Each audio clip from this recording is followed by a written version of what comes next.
7 deep-sea monster scientists actually found. Part 2. Last time we showed you 5 creatures from the deep ocean that science confirmed, named, and studied, and that still managed to look like something that should not exist. Tonight, we go deeper. 4 more animals from the darkest, coldest, most hostile environment on Earth. 4 more things that were living beneath us the entire time we were telling ourselves the ocean was understood. Science found them. Science named them.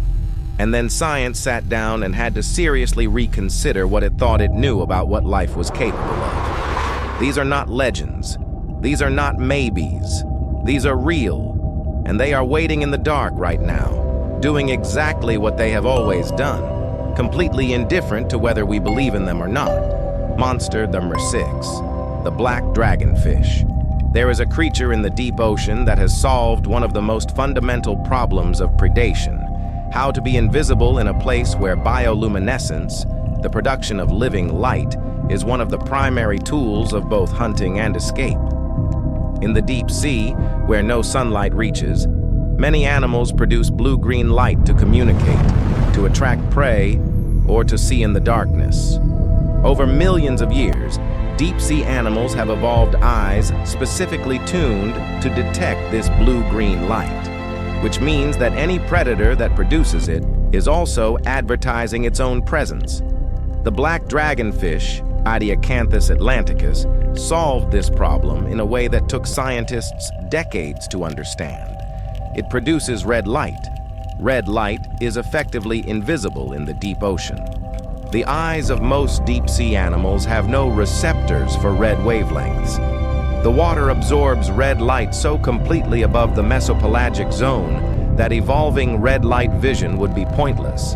So the black dragonfish carries a red bioluminescent organ beneath each eye, a biological searchlight that illuminates everything in front of it, while remaining completely invisible to every other animal in its environment.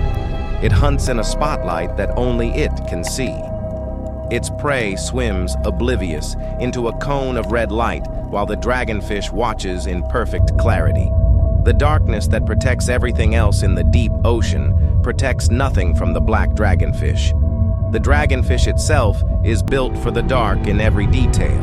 Its body is jet black, not dark, not very dark, but a black so complete that it absorbs over 99.5% of the light that hits it, achieved through a skin structure of microscopic granules arranged to prevent any reflection whatsoever.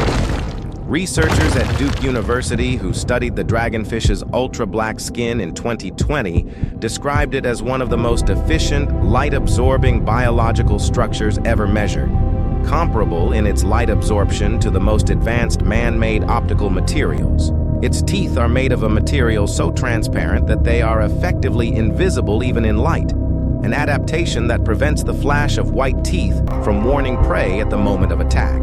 The black dragonfish is a masterpiece of predatory engineering, built by 150 million years of evolution in absolute darkness, and it is extraordinary in every detail that science has been able to examine. Monster number 7, the Dumbo octopus. At depths between 9,000 and 13,000 feet, a zone so far below the surface that the pressure would crush an unprotected human body instantly, where the temperature hovers just above freezing and no light has ever reached, there is an octopus. This is already surprising.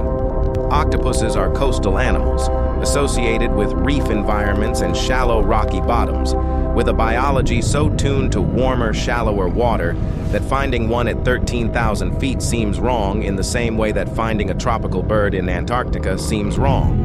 And yet, the Dumbo octopus, genus Grimpeteuthis, is there, moving through water that should be impossible for it, doing something that no other octopus does. It flaps.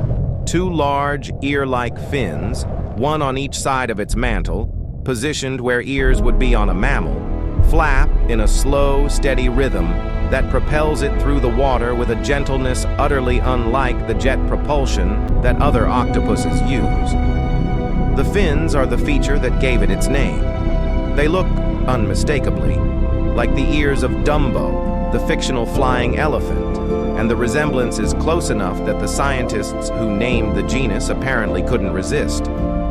A creature at the extreme limit of survivable depth, in water at near-freezing temperatures, under pressure that should be incompatible with the soft-bodied biology of an octopus, flapping through the darkness with cartoon elephant ears.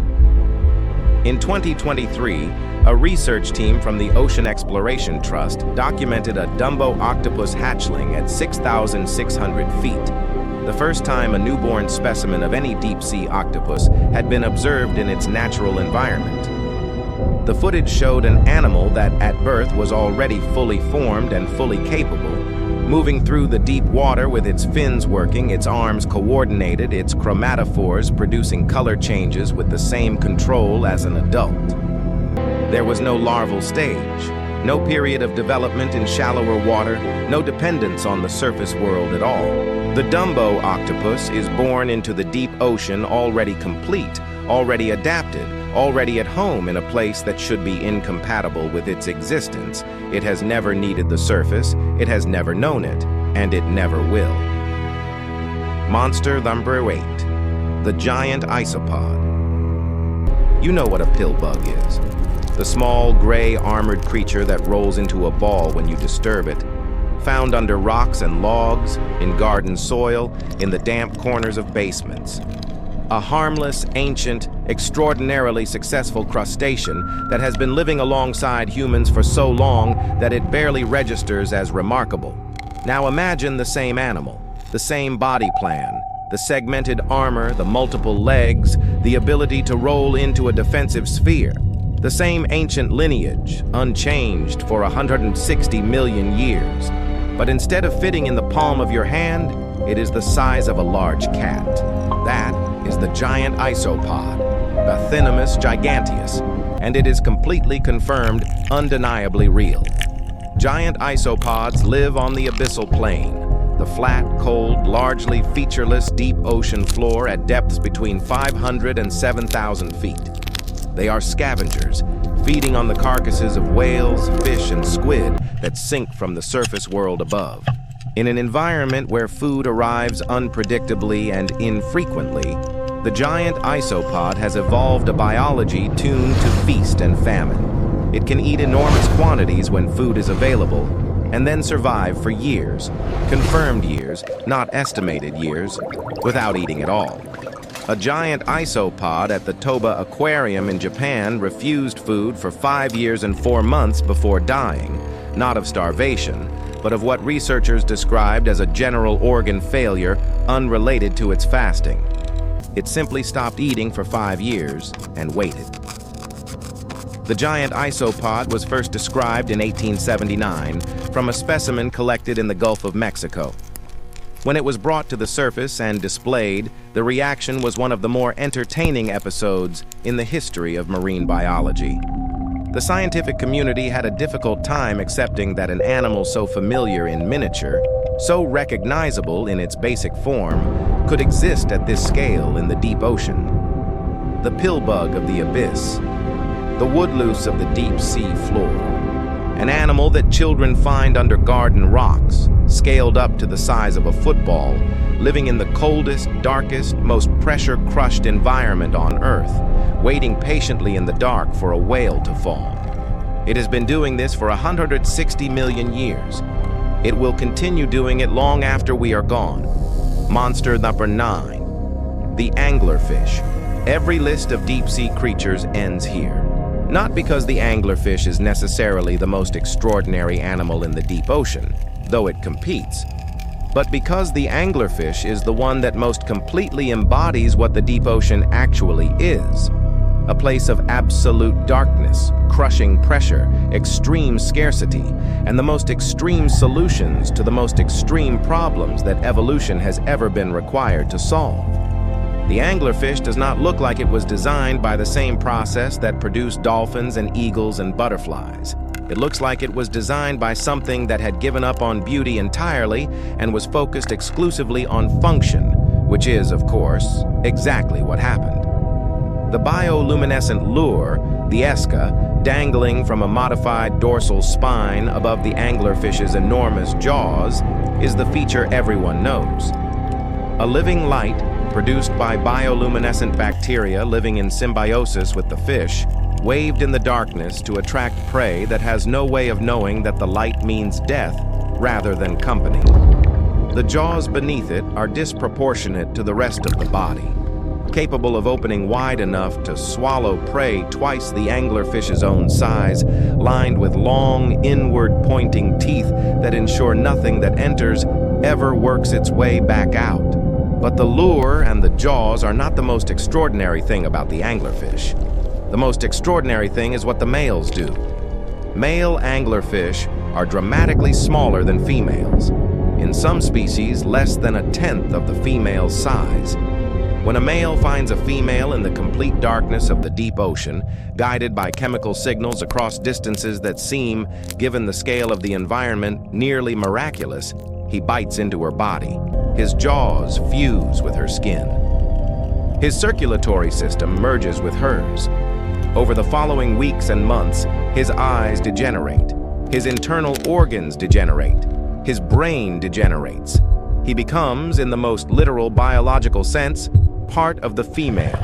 A small, permanent, sperm-producing appendage fused to her body, sustained by her blood, serving a single function for the remainder of a life that has ceased to be, in any meaningful sense, his own.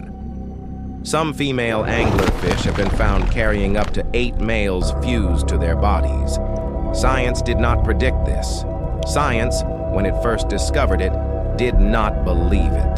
The ocean insisted. The ocean was right.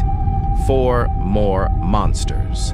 4 more animals confirmed by science, studied by science, and still capable of producing the same reaction in every researcher who encounters them for the first time. Disbelief, followed by wonder, followed by a quiet, uncomfortable recalibration of what the word impossible actually means. The deep ocean descends to nearly 7 miles.